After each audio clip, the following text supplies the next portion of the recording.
Hi friends, welcome to மிர்ரா சுரந்து. நம்ம இன்றைக்கி இன்ஸ்டன்ட் பிரேக்ஃபாஸ்ட் தான் பார்க்க போகிறோம். டின்னர் கூட சாப்பிட்லாம். வீட்டில் இட்லி மாவு சப்பாத்தி மாவுனா இல்லாத போது இதை போல் புதுசாக ட்ரை பண்ணி பாருங்கள். ரொம்பவே சூப்பராக இருக்கும். இது செய்கிறதுக்கு ரொம்ப நேரம்லாம் ஆகாது. டக்குன்னு 10 நிமிஷத்துலேயே செஞ்சிடலாம். நல்லா சாஃப்டாகவும் இருக்கும். அது மட்டும் இல்லாமல் இதுக்கு சைட் டிஷ் வந்துட்டு வேர்க்கடலை சட்னி செஞ்சுருக்கேன். இதோட காம்பினேஷன் பார்த்திங்கன்னா ரொம்பவே சூப்பராக இருந்துச்சு. 2 பீஸ் சாப்பிட்டாலே போதும். ரொம்ப ஃபில்லிங்காக இருக்கும். ரொம்பவே டேஸ்ட்டாகவும் இருக்கும். கண்டிப்பாக நீங்களும் ட்ரை பண்ணி பாருங்கள். சரி வாங்க, இப்போ எப்படி பண்ணுறதுன்னு வீடியோக்குள்ளே போய் பார்க்கலாம். நான் 1 கப் அளவுக்கு ரவை எடுத்திருக்கேன். இது வந்து வறுக்காத ரவை. இப்போ இந்த 1 கப் ரவையை மிக்ஸி ஜாரில் சேர்த்துக்கிறேன். இது கூட 1/4 கப் அளவுக்கு தயிர் சேர்த்துக்கோங்க. இது கூட 1 டேபிள் ஸ்பூன் அளவுக்கு எண்ணெய் சேர்த்துக்கோங்க. எண்ணெய் சேர்க்குறதுனால நல்லா சாஃப்டாக இருக்கும். 1 கப் அளவுக்கு ரவை எடுத்திருக்கேன். 1 கப் ரவைக்கு 1 கப் அளவுக்கு தண்ணீர் சேர்த்துக்கோங்க. எந்த கப்பில் ரவை மெஷர்மெண்ட் பண்ணுறீங்களோ அதே கப்பில் தான் தண்ணீரும் மெஷர்மெண்ட் பண்ணணும். இப்போ இது நல்ல ஒரு சாஃப்டான மாவு பதத்துக்கு அரைச்சிட்டு வந்துடலாம். இப்போ பாருங்கள், நல்லா சாஃப்டாக அரைச்சாச்சு. எந்த அளவுக்கு நல்லா சாஃப்டாக அரைச்சிருக்கேன்னு பாருங்கள். வீட்டில் இட்லி மாவு தோசை மாவுனா இல்லாத போது இதை போல் ரவை இருந்துச்சுன்னா டக்குன்னு இதை போல் மாவு அரைச்சி ஈஸியாக செஞ்சிடலாம். ரொம்ப வித்தியாசமாகவும் இருக்கும். உப்புமா சொன்னாலே எல்லாருமே ஓடி போயிடுவாங்க. கண்டிப்பாக வந்து ரவையில் இதை போல் செஞ்சு கொடுங்க. எல்லாருமே விரும்பி சாப்பிடுவாங்க. இப்போ பாருங்கள், நல்லா சாஃப்டாக அரைஞ்சிருக்கு. இப்போ இந்த மாவு ஒரு பவுலில் ட்ரான்ஸ்ஃபர் பண்ணிவிடுங்க. இப்போ இந்த மாவு ஊறணும்னு அவசியம் இல்லை. 1 கப் அளவுக்கு ரவைக்கு 1 கப் அளவுக்கு தண்ணீர் சேர்த்துருந்தேன் இல்லையா? இதுக்கப்புறமா வந்து தண்ணீர் எதுவும் அலசினா சேர்க்காதீங்க. இல்லைனா தண்ணியோட மெஷர்மெண்ட் வந்து தப்பாகிடும். இப்போ இருக்க எல்லா மாவும் வந்துட்டு எடுத்தாச்சு பாருங்கள். இப்போ இது கூட தேவையான அளவுக்கு உப்பு சேர்த்துக்கோங்க. 1/4 ஸ்பூன் அளவுக்கு சோடா உப்பு சேர்த்துக்கோங்க. இட்லி மாவு தோசை மாவுன்னு ஆட் பண்ணுவோம் இல்லையா, அந்த உப்பு தான் இது. இப்போ இது கூட 1/2 ஸ்பூன் அளவுக்கு சீரகம் சேர்த்துக்கோங்க. சீரகம் சேர்க்குறதுனால இந்த மாவு வேகும் போது பார்த்திங்கன்னா நல்லா கொஞ்சம் வாசமாக இருக்கும். இப்போ இது எல்லாமே ஒரே ஈவனாக மிக்ஸ் பண்ணி விட்டுக்கோங்க. சோடா உப்பு சேர்த்துருக்கனால ஒரே ஈவனாக மிக்ஸ் பண்ணி விடுங்க. அந்த சோடா உப்பு வந்து முழுவதும் கரையிற மாதிரி. சரியாக மிக்ஸ் பண்ணலைன்னா சோடா உப்பு அங்கங்கே திட்டாக இருக்கும். வெந்ததுக்கு அப்புறமா பார்த்தீங்கன்னா அங்கங்கே எல்லோயிஷாக தெரியும். ஸோ ஒரே ஈவனாக மிக்ஸ் பண்ணி விட்டுக்கோங்க. இப்போ பாருங்கள், எல்லாமே ஒரே ஈவனாக மிக்ஸ் பண்ணியாச்சு. அவ்வளோதாங்க, மாவு ரெடி ஆகிடுச்சு. இப்போ இந்த மாவு வந்து ஒரு தட்டில் ட்ரான்ஸ்ஃபர் பண்ணிக்கலாம். நம்ம எந்த தட்டில் வந்துட்டு ட்ரான்ஸ்ஃபர் பண்ண போகிறோமோ அந்த தட்டு ஃபுல்லாக வந்துட்டு லைட்டாக எண்ணெய் அப்ளை பண்ணி விட்டுக்கணும். ஒரே ஈவனாக இருக்க மாதிரி அப்ளை பண்ணுங்கள். அப்போ தான் வெந்ததுக்கு அப்புறமா ஈஸியாக எடுக்க முடியும். இப்போ இந்த தட்டில் ட்ரான்ஸ்ஃபர் பண்ணிடலாம். மாவு தட்டில் ட்ரான்ஸ்ஃபர் பண்ணும்போது சென்டராக ஊற்றுங்க. அப்போ தான் எல்லா இடத்துலையும் ஒரே ஈவனாக இருக்கும். இப்போ பாருங்கள், எல்லா மாவும் தட்டில் சேர்த்தாச்சு. தட்டில் சேர்த்ததுக்கப்புறமா உள்ளே ஏர் ஃபார்ம் ஆகிருக்கும். ஸோ இதை போல் லைட்டாக டேப் மட்டும் பண்ணிக்கோங்க. இப்போ இந்த மாவு வந்து வேக வச்சுக்கலாம்.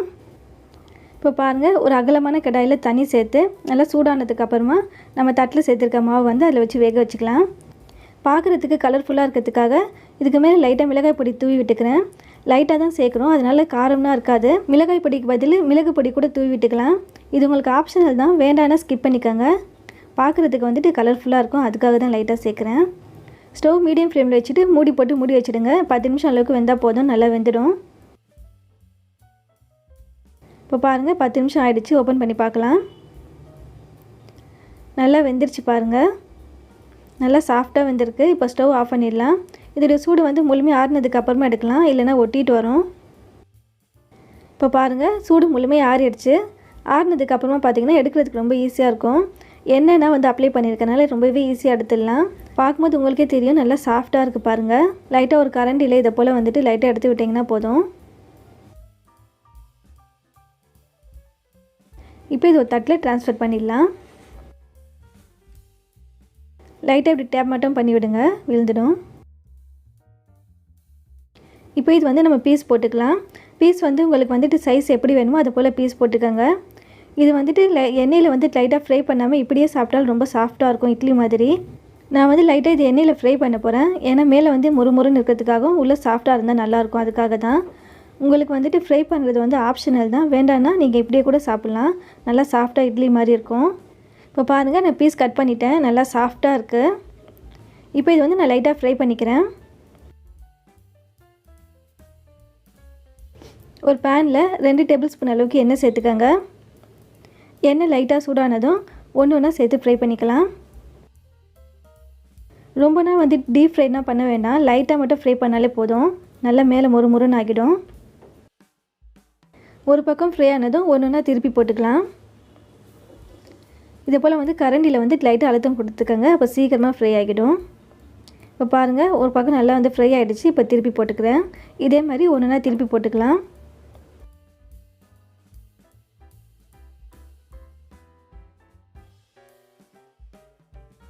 இப்போ பாருங்கள் எல்லாமே திருப்பி போட்டாச்சு.